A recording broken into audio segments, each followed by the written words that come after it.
नमस्कार दोस्तों, मैं प्रवीण सर आपका तान्या एकेडमी में हार्दिक स्वागत करता हूं।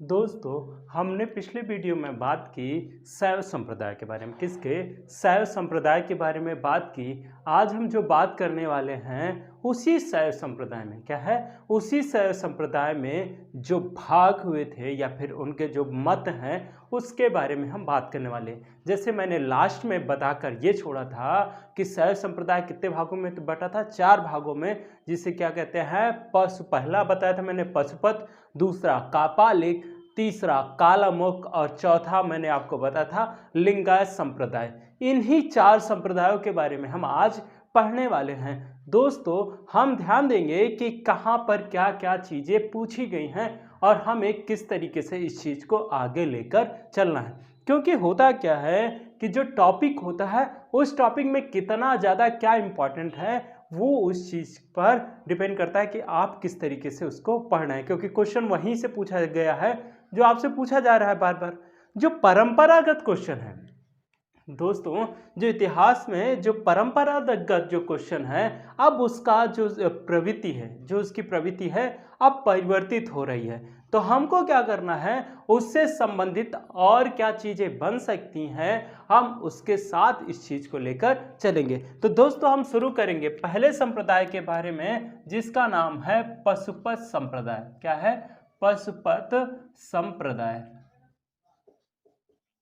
दोस्तों, ये जो संप्रदाय है ये सबसे प्राचीन क्या है, ये शैव का सबसे प्राचीनतम संप्रदाय माना जाता है। ऐसे क्वेश्चन पूछा गया है कि शैव संप्रदाय का सबसे पहले जो संप्रदाय था वो कौन था, तो यह शैव संप्रदाय था। कौन था? शैव संप्रदाय का सबसे पहला संप्रदाय क्या था? पशुपत संप्रदाय था। या फिर आपसे पूछा जाएगा कि सबसे पुराना संप्रदाय कौन था, तो दोस्तों इसका भी आंसर क्या होगा? पशुपत संप्रदाय ही होगा।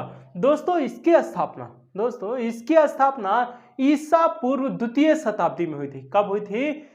ईसा पूर्व द्वितीय शताब्दी में हुई थी। और इसकी स्थापना लकुलिस ने की थी। किसने की थी? लकुलिस ने की थी, जो शिव के 28वें अवतार माने जाते हैं। क्या माने जाते हैं? शिव के 28वें अवतार माने जाते हैं।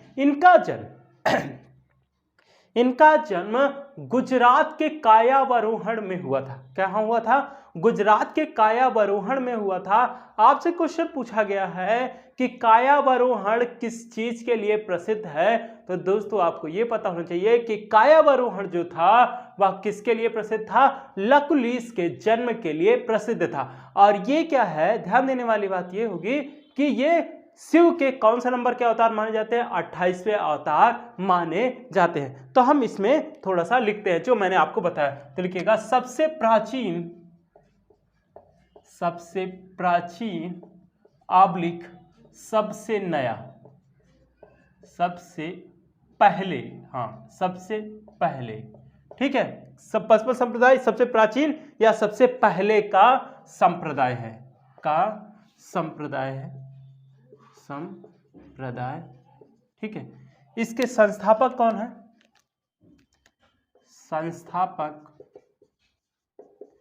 संस्थापक लकुलिस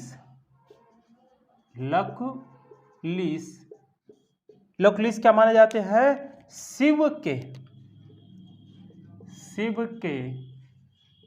28वें अवतार माने जाते हैं। नेक्स्ट क्या पूछा गया है? कायावरोहण का संबंध किससे है, तो लकुलिस के जन्म से है। तो यहां पर लिखेगा जन्म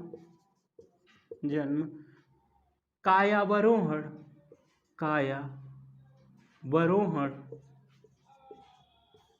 गुजरात। ठीक है दोस्तों, ये क्वेश्चन नेट में क्या है, नेट में कई बार पूछा गया है। और ये क्वेश्चन दूसरी चीज पूछी गई है कि लकुलिस का जन्म कहां हुआ था? गुजरात में। ये सिविल में भी आपसे क्वेश्चन पूछा गया है। तो मतलब जो बड़े एग्जाम है वहां पर ये चीजें पूछी जा चुकी है, इसलिए यह इंपॉर्टेंट है। इस संप्रदाय का उद्भव कब हुआ था? पशुपत संप्रदाय का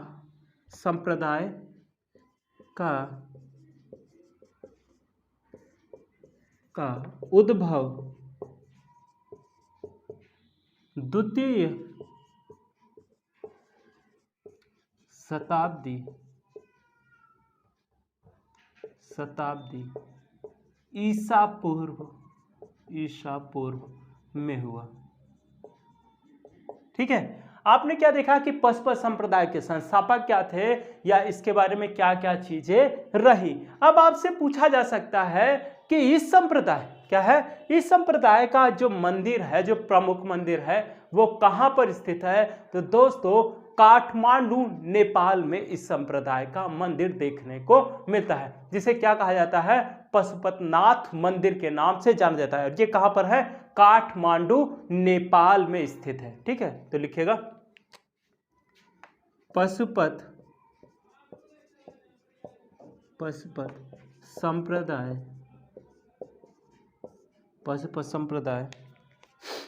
संप्रदाय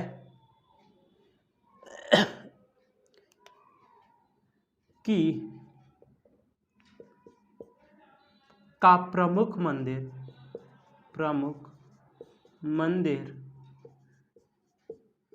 काठमांडू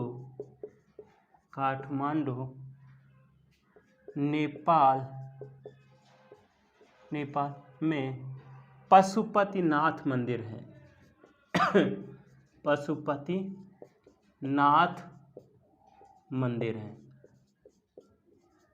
ठीक है दोस्तों, आपने देखा कि ये जो इम्पॉर्टेंट रहा, इसके बारे में मैंने बात की। और इसके बारे में देखिएगा, जैसे कि मैंने अभी ये क्या बताया आपको कि क्या बताया, क्या है 28वां अवतार। तो दोस्तों आपको ये भी पता होना चाहिए कि अवतारवाद की सर्वप्रथम उल्लेख कहाँ किया गया है, तो भगवत गीता में किया गया है। इस चीज को भी आपको पता होना चाहिए। तो दोस्तों इसे लिख लीजिए या फिर स्क्रीनशॉट ले लीजिए।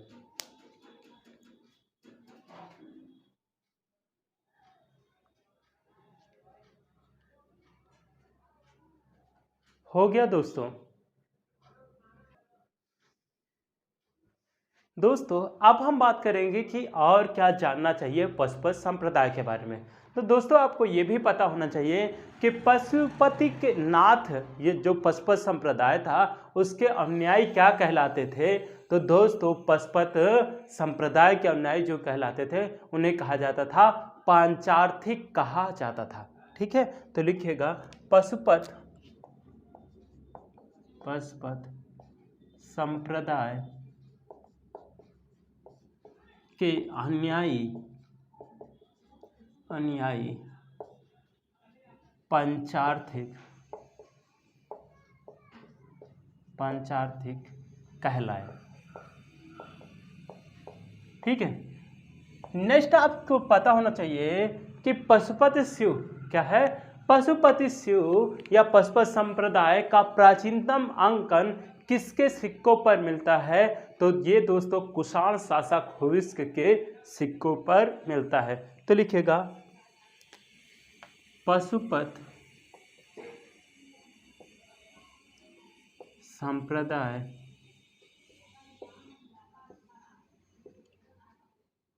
का अंकन कुषाण शासक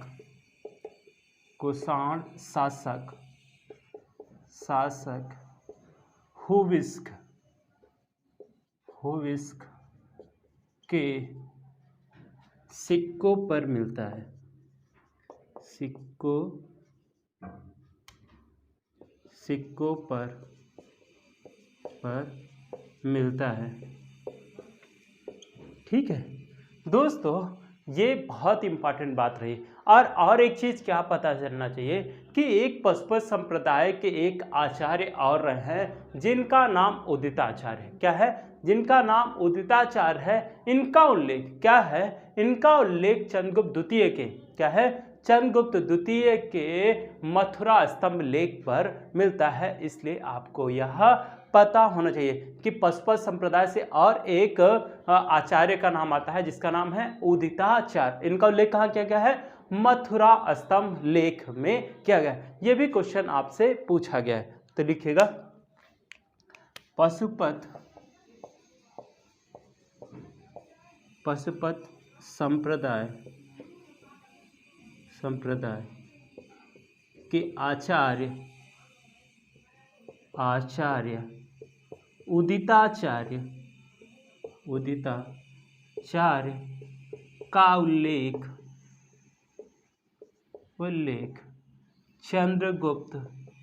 चंद्रगुप्त द्वितीय के मथुरा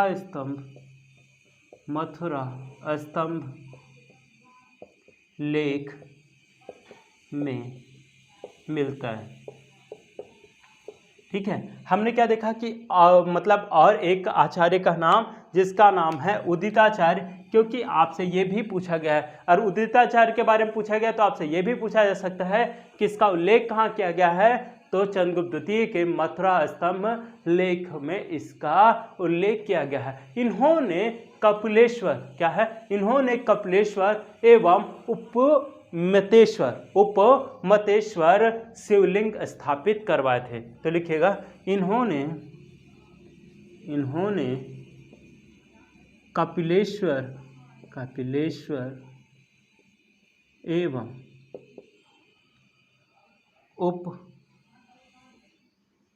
उपमतेश्वर शिवलिंग स्थापित करवाए थे। ठीक है दोस्तों, आपने देखा इन सब चीज़ों के बारे में कि क्या क्या चीज़ें रही। जैसे कि अभी क्या है, पशुपत संप्रदाय का अंकन किसके सिक्कों पर मिलता है, कुषाण शासक हुविस्क के सिक्कों पर मिलता है। तो दोस्तों आपसे एक क्वेश्चन ये देखो पूछा गया है कि कुषाण शासकों का क्रम लगाइए। क्या पूछा गया है, कुषाण शासकों का क्रम लगाइए। तो दोस्तों होगा क्या, जब आपको ये चीज़ें याद होगी तभी आप लगा पाएंगे। तो दोस्तों हम क्या करेंगे, एक कोड के तहत उस चीज़ को याद रखेंगे और इस कोड को हम लिखते हैं। इससे पहले आप इस चीज़ को लिख लीजिए। हो गया दोस्तों। अब हमने क्या अभी बोला कि हम किसके बारे में बात करने वाले हैं, कुषाण शासकों के क्रम के बारे में, जिसको मैं एक कोड के माध्यम से आपको बताने वाला है। कोड जो होगा उसका नाम है केवी। क्या है, केवी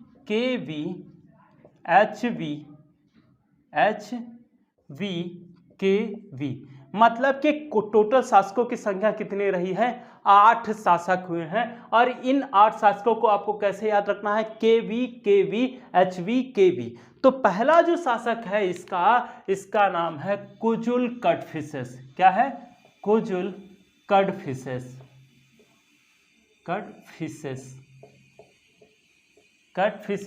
दूसरा विम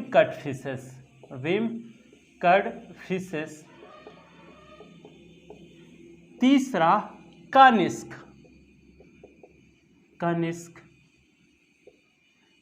चौथा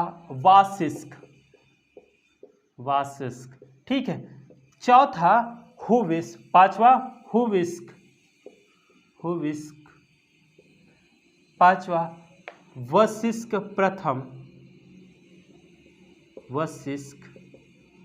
प्रथम।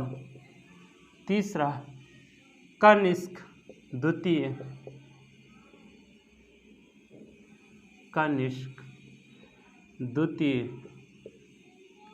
चौथा मतलब लास्ट जो है वासिष्क द्वितीय।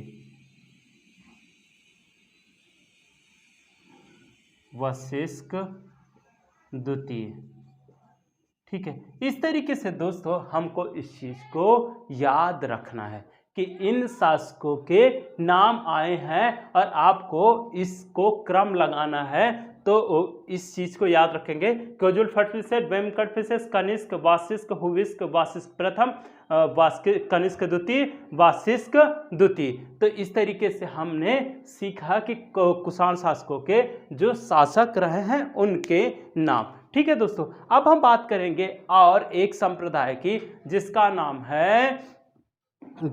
है दोस्तों कालामुख संप्रदाय। क्या है, कालामुख संप्रदाय। तो दोस्तों इसे लिख लीजिए या फिर स्क्रीनशॉट ले लीजिए।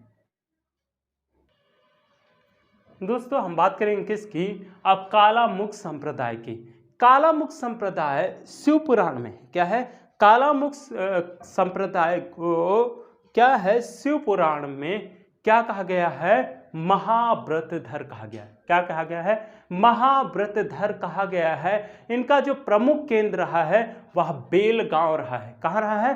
बेलगांव रहा है, जिसकी क्या है, जिसके बारे में आपको पता होना चाहिए कि 1924 जो बेलगांव अधिवेशन हुआ था उसकी अध्यक्षता किसने की थी? महात्मा गांधी ने की थी। इसलिए यह बहुत ही इंपॉर्टेंट है और ये कहाँ पड़ता है? कर्नाटक में पड़ता है। और यहाँ पर कालामुख संप्रदाय की एक मंदिर पाई जाती है। क्या पाई जाती है? मंदिर पाई जाती है, जिसका नाम है केदारेश्वर मंदिर। क्या है? केदारेश्वर मंदिर। तो हम लिखेंगे कालामुख संप्रदाय, कालामुख संप्रदाय। ठीक है, कालामुख संप्रदाय क्या है? इसे शिव पुराण में क्या है? इसे शिव पुराण में महाव्रतधर कहा गया है। में महाव्रतधर कहा गया है, कहा गया है। ठीक है, इनका जो प्रमुख केंद्र है, प्रमुख केंद्र बेलगांव, बेलगांव कर्नाटक। यहीं पर कौन सी इनकी मूर्ति मिली है? केदारेश्वर मूर्ति मंदिर, केदारेश्वर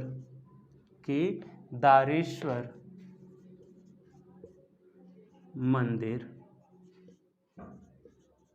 ठीक है, कहां पर है केदारेश्वर मंदिर? बेलगांव में स्थित है। नोट करके लिख लेना यहीं पर कि 1924 नोट 1924 के बेलगांव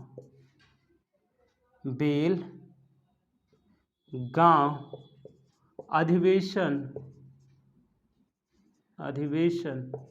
की अध्यक्षता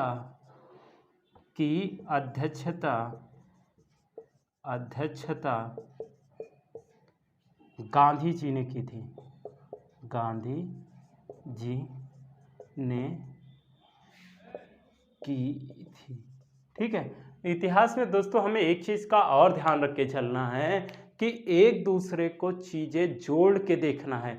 जब हम उसे जोड़कर देखेंगे तो जो चीज़ हम समझना चाहते हैं वो बहुत आसानी से याद आएगी। जैसे कि आपसे पूछ लिया जाए कापालिक संप्रदाय क्या है? कालामुख संप्रदाय का मतलब कि मुख्य केंद्र क्या था? उसे आप जोड़ लीजिए गांधी जी से कि गांधी जी ने बेलगांव में अध्यक्षता की थी और वहीं पर क्या पाया गया है? इसका मुख्य केंद्र पाया गया है। तो ये चीज़ें क्या हो जाएगी? बहुत आसानी से आपको याद हो जाएगी दोस्तों। तो इसे लिख लीजिए या फिर स्क्रीनशॉट ले लीजिए। ठीक है,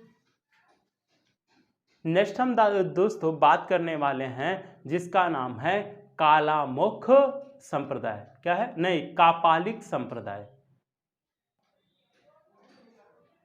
ठीक है दोस्तों, हमने क्या बात की इससे पहले? पशुपत संप्रदाय की, दूसरा हमने बात की कालामुख संप्रदाय की। अब हम बात करने वाले हैं किसकी? कापालिक संप्रदाय के बारे में बात करने वाले हैं। कापालिक जो संप्रदाय है इसके जो प्रमुख देवता हैं, क्या है? इसके जो प्रमुख देवता या इष्ट देवता है वो क्या माने जाते हैं? भैरव माने जाते हैं। क्या माने जाते हैं? भैरव माने जाते हैं। और भैरव को क्या कहा जाता है? शंकर के अवतार। क्या है? इन्हें शंकर के अवतार माना जाता है। क्या है? भैरव को क्या माना जाता है? शंकर जी का ही अवतार माना जाता है। इनका जो प्रमुख केंद्र है वह है श्रीशैल। क्या है? कापालिक संप्रदाय का जो मुख्य केंद्र है उसे क्या कहा जाता है? श्रीशैल। और श्रीशैल कहाँ पड़ता है? हिमालय में पड़ता है। जैसे आज भी देखते हो ना, केदारनाथ कहाँ है? हिमालय के पास ही है, उत्तराखंड। तो दोस्तों इस सब चीज़ों को आपको पता होना चाहिए। तो हम किसके बारे में बात करने वाले हैं? कापालिक संप्रदाय की। कापालिक संप्रदाय। कापालिक संप्रदाय क्या है? इसके इष्ट देवता क्या है? कापालिक संप्रदाय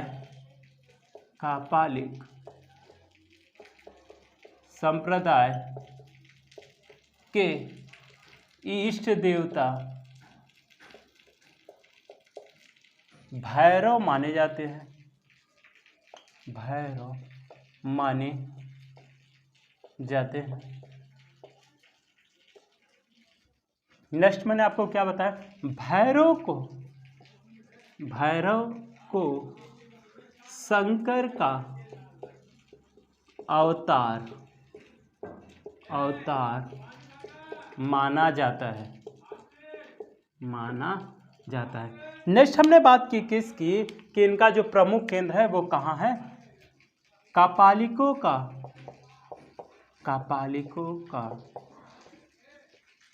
केंद्र क्या है, मैंने क्या बताया, कापालिकों का केंद्र श्रीशैल, क्या है, श्रीशैल। और ये श्रीशैल कहाँ पड़ता है, हिमालय में पड़ता है, कहाँ पर, हिमालय में पड़ता है। दोस्तों इस तरीके से हमने देखा कि कापालिक संप्रदाय जो है इसके इष्ट देवता कौन माने जाते हैं, भैरव माने जाते हैं। कौन माने जाते हैं, भैरव माने जाते हैं। और इनका जो प्रमुख केंद्र है वो कहाँ है, श्रीशैल। और ये श्रीशैल कहाँ है, हिमालय में स्थित है।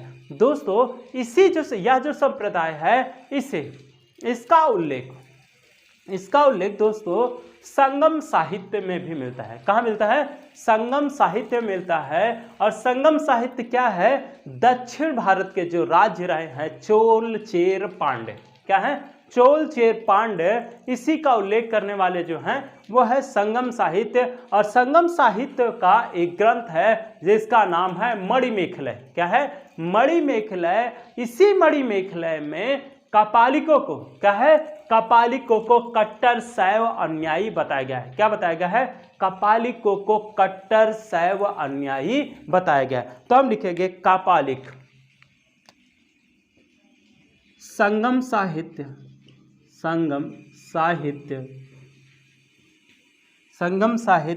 मणिमेखलय में कापालिकों को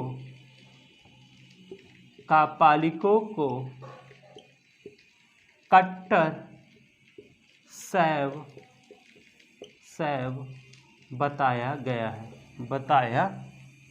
है। दोस्तों हमने क्या देखा कि किसमें कट्टर शैव बताया गया है, संगम साहित्य मणिमेखलय में। इसके बारे में आपको कहा गया है कि ये चीज बहुत कट्टर थी। दोस्तों इस चीज का उल्लेख क्या है, इस पर व्यंग्य करने का क्या है, इस पर व्यंग्य करने का कार्य मालती माधव, क्या है, पुस्तक है मालती माधव में एवं गाथा सप्तशती में कापालिकों पर व्यंग्य किया गया है। व्यंग्य का मतलब दोस्तों ये होता है कि कोई चीज है तो उसमें सही क्या है और क्या गलत है, उसी चीज को लेकर बात करना ही क्या कहलाता है, व्यंग्य कहलाता है। तो कापालिकों का पर व्यंग्य किसने किया है, किस पुस्तक में किया गया है, मालती माधव एवं गाथा सप्तशती में किया गया है। तो लिखिएगा मालती माधव एवं गाथा सप्तशती में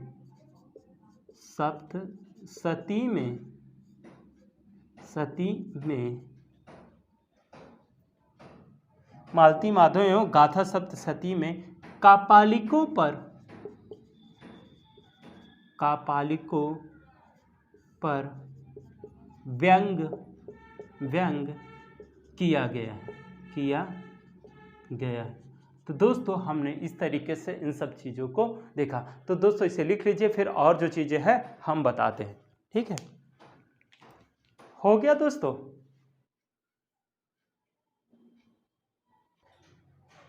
दोस्तों ये जो संप्रदाय है ये असुरी प्रवृत्ति का संप्रदाय है। कैसे, असुरी प्रवृत्ति का संप्रदाय है। दोस्तों जो इसके इष्ट देव भैरव हैं, क्या है, इसके जो इष्ट देव भैरव हैं इनको क्या दी जाती है, नर बलि दी जाती है। क्या दी जाती है, नर बलि दी जाती है। और ये लोग जो कापालिक लोग हैं ये लोग क्या करते हैं, नर कपाल में, क्या है, नर कपाल में भोजन करते हैं। क्या करते हैं, नर कपाल में भोजन करते हैं। और शरीर में क्या है, शरीर पर चिता की भस्म को मलते हैं। क्या करते हैं? शरीर पर चिता की भस्म को मलते हैं और मदिरा का सेवन करते हैं। जो आदमी मर नहीं जाता दोस्तों, देखा जाए हिंदू धर्म में, तो उसे क्या कर दिया जाता है? जला दिया जाता है। और उसी जली हुई चिता की भस्म को लपेटते कौन है? कापालिक संप्रदाय वाले लपेटते हैं। इस तरीके का यह संप्रदाय रहा है। तो दोस्तों आपसे पूछा जाए कि कौन सा ऐसा संप्रदाय था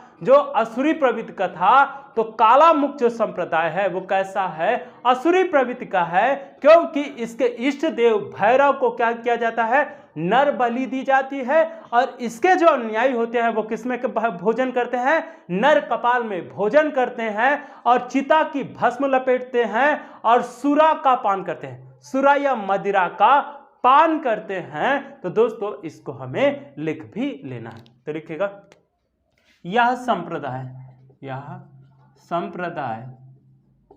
असुरी प्रवृत्ति का है,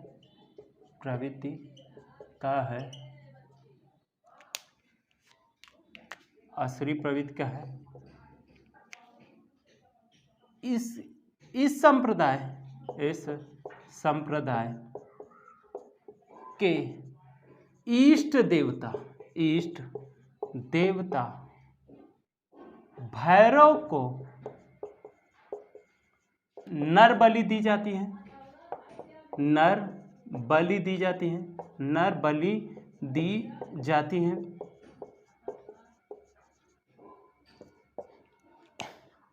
इस संप्रदाय के लोग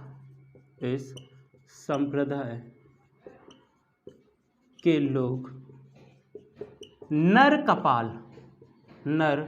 कपाल में भोजन करते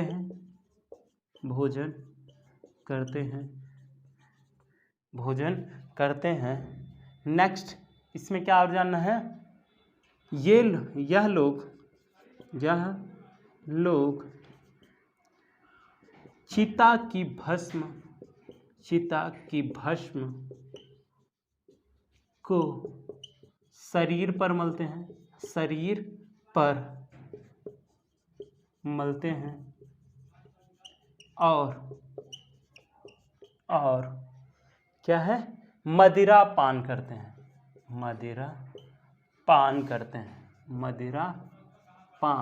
करते हैं। ठीक है दोस्तों, इस तरीके से हमने कापालिक संप्रदाय के बारे में पढ़ा। क्या है? कापालिक संप्रदाय के बारे में पढ़ा। दोस्तों इसमें किसका नाम आया है? मदिरा का। अगर इसी को सुरा कह दिया जाए या फिर सोमरस कह दिया जाए तो दोस्तों इसका उल्लेख कहाँ किया गया है, ये भी आपसे कई बार पूछा गया है।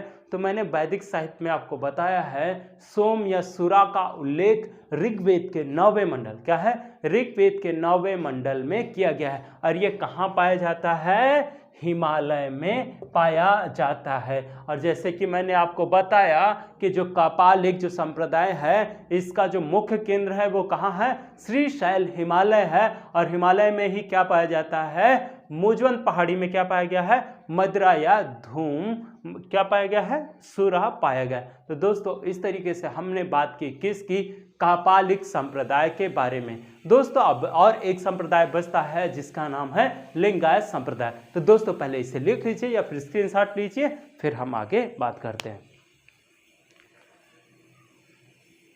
ठीक है दोस्तों, क्या जो चीज़ें मैं बता रहा हूँ बहुत ही इंपॉर्टेंट है। आप कभी यूपीएससी का पेपर उठाकर देखिए, फिर आपको समझ में आएगा कि चीज़ें कहाँ जा रही हैं और आपको क्या क्या पढ़ना है और क्या क्या पढ़ाया गया है। क्योंकि जानते हो दोस्तों कि हम कुछ भी कह दें, क्या है? हम कुछ भी कह दें कि हमने ये पढ़ाया, हमने वो पढ़ाया, लेकिन जब बच्चे को संतुष्टि तभी मिल सकती है जब वो पेपर उठाए और उसे जो क्वेश्चन देखे वो सारे क्वेश्चन उससे सॉल्व हो जाए, क्या है? सॉल्व हो जाए, या उसे पता हो कि मैंने इस चीज़ को पढ़ा है। तब क्या हो जाएगा? आप अपने आप को संतुष्ट पाएंगे। तो दोस्तों मेरे साथ जितने भी लोग पढ़ रहे हैं वो क्या करें? पेपर उठाकर भी देखते चलें। अगर यह कार्य आप करेंगे तो आप निश्चित ही एक अच्छे पायदान पर पहुंच जाएंगे। तो दोस्तों आपने जहां तक होगा इसे लिख लिया होगा। ठीक है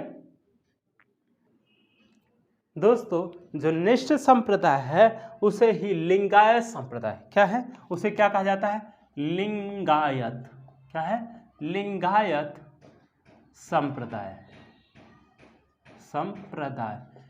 दोस्तों इसका एक और नाम पूछा जाता है वीर शैव संप्रदाय, क्या है, इसे ही और किस नाम से जाना जाता है, वीर शैव संप्रदाय के नाम से जाना जाता है, वीर शैव संप्रदाय।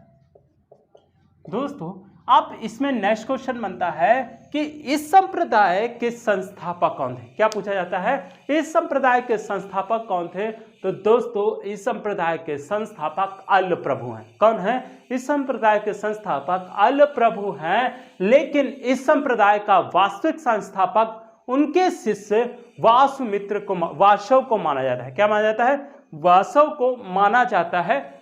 यह सबसे इंपॉर्टेंट है। मैंने जब इससे पहले जब चीजें पढ़ाई होंगी तो मैंने आपको बताया होगा कि वास्तविक संस्थापक और संस्थापक में फर्क क्या होता है। होता है क्या है दोस्तों, संस्थापक वह होता है, क्या है, संस्थापक वह होता है जो किसी चीज की नींव रखता है, क्या करता है, जो किसी चीज की नींव रखता है। लेकिन होगा क्या, वास्तविक संस्थापक उसे कह दिया जाता है जो उसी नींव को, क्या है, उसी नींव को बनाए रखे और उसका क्या कर ले, विस्तार कर ले। जैसे कि दोस्तों आप क्या होता है, अभी अपने पिताजी के नाम से जाने जाते हैं, क्या करते हैं, आप अभी अपने पिताजी के नाम से जाने जाते हैं। लेकिन आप क्या करें या आप क्या करते हैं, जब ये आप देखेंगे आप समाज में कि उनका जो लड़का हो, मतलब किसी पिता का पुत्र जो हो, उससे उनसे बड़ा काम कर दिया हो, क्या है, उनसे बड़ा कार्य कर दिया होगा। एक चीज और ध्यान रखिएगा, गलत काम के चक्कर में मत पड़िएगा, गलतों काम से बड़ा नाम होता है। तो दोस्तों इस चीज का बहुत ध्यान रखिएगा, करना तो अच्छे करना, नहीं तो कुछ ना करना वो बेहतर है, क्योंकि आपके बाप का नाम तो बचा रहेगा। क्योंकि सबसे ज्यादा जरूरी है करो कुछ ना, कहते हैं भारतीय सभ्यता में कहा जाता है कि आप चाहे कुछ करिए ना करिए, लेकिन कम से कम अपने पिताजी या फिर अपने पूर्वजों का नाम मत खराब करिए। तो दोस्तों आप जो भी करिएगा अच्छा करने की ही कोशिश करिएगा। उसी तरीके से क्या होता है, वसव जो होते हैं क्या करते हैं, अल्ल प्रभु जो इसके संस्थापक होते हैं उससे कहीं अधिक इस संप्रदाय का प्रचार प्रसार और इस संप्रदाय का विस्तार कर देते हैं। इसलिए इस संप्रदाय के वास्तविक संस्थापक कौन माने जाते हैं, वासव माने जाते हैं। और क्वेश्चन कई बार पूछा गया, और क्वेश्चन पूछा क्या है, लिंगायत संप्रदाय या वीर शैव संप्रदाय का संस्थापक कौन था, तो उसका आंसर वासव दिया है। दोस्तों इसी तरीके के और भी क्वेश्चन आए हैं, तो इस चीज को आपको ध्यान रखना है। पहले तो हमको ये कौन है, वासव जो है वास्तविक संस्थापक माने जाते हैं, अल्ल प्रभु इसके संस्थापक माने जाते हैं। जब संस्थापक और वास्तविक संस्थापक के बारे में अलग से डिफाइन करके पूछेगा तब हमको इस चीज को याद रखना है। तो इसके लिखिएगा संस्थापक अल्ल प्रभु,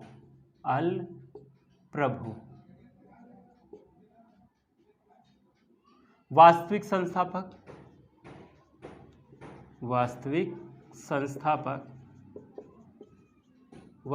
संस्थापक अल्ल प्रभु के शिष्य, अल्ल प्रभु के शिष्य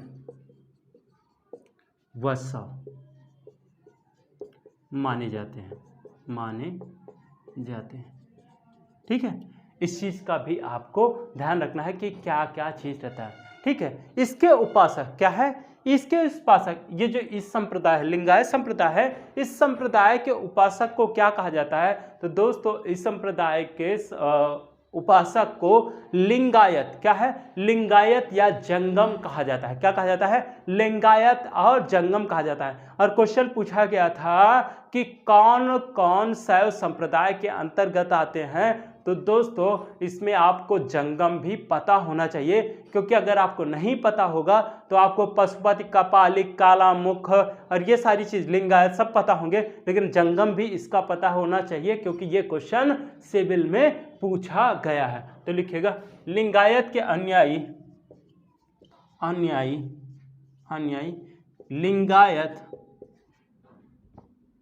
लिंगायत या जंगम कहे जाते हैं। क्या ध्यान रखना है कि हमको जंगम भी किसका है, जंगम वाले भी क्या है, लिंगायत के ही भाग हैं, क्योंकि आपसे यहाँ क्वेश्चन पूछा गया।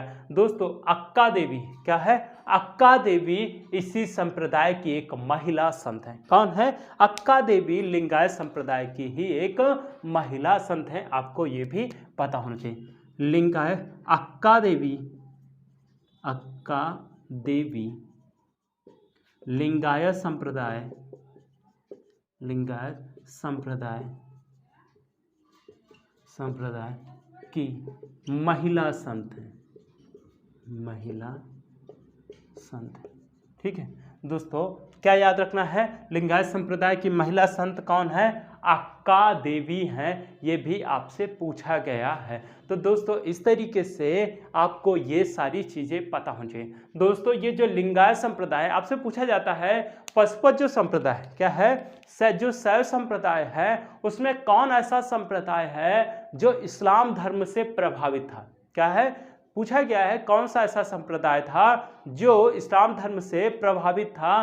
तो दोस्तों लिंगायत संप्रदाय ही किससे प्रभावित था, इस्लाम धर्म से प्रभावित था। इसने क्या है, इसने मूर्ति पूजा, क्या है, मूर्ति पूजा, पुनर्जन्म और वेद, क्या है, वेद, यज्ञ, कर्मकांड इत्यादि की क्या की है, आलोचना की है या इसको मानने से इनकार किया है। तो दोस्तों हमने आज देखा 4 शैव संप्रदायों के बारे में। मैंने पहले आपको बताया किसके बारे में, पशुपत संप्रदाय के बारे में। किसके बारे में, पशुपत संप्रदाय के बारे में। मैंने आपको यह बताया कि यह सबसे प्राचीनतम संप्रदाय था। क्या है, पशुपत संप्रदाय सबसे प्राचीनतम संप्रदाय था। ये इसके संस्थापक कौन थे, लकुलिश थे, और ये के शिव के 28वें अवतार माने जाते हैं। नेक्स्ट मैंने बताया काला मुख संप्रदाय। क्या है, काला मुख संप्रदाय, इसको शिव पुराण में क्या कहा गया है, महामृद्धर कहा गया है, और इसका जो प्रमुख केंद्र है वो कहाँ है, बेलगांव में है। नेक्स्ट मैंने आपको बताया कापालिक संप्रदाय। कापालिक संप्रदाय के इष्ट देव कौन थे, भैरव थे, और इसका जो प्रमुख केंद्र था वो था श्रीशैल, जो कहाँ पर है, हिमालय में है। और ये क्या है, ये असुरी प्रवृत्ति के व्यक्ति थे। और लास्ट में मैंने आपको बताया लिंगायत संप्रदाय या वीर संप्रदाय, जिसके संस्थापक वीरशैव अल प्रभु है। इस तरीके से हमने आज 4 संप्रदायों के बारे में बात की। तो दोस्तों यह वीडियो आपको कैसा लगा कमेंट सेक्शन में बताना ना भूलें। तो दोस्तों आज के लिए इतना ही, थैंक यू।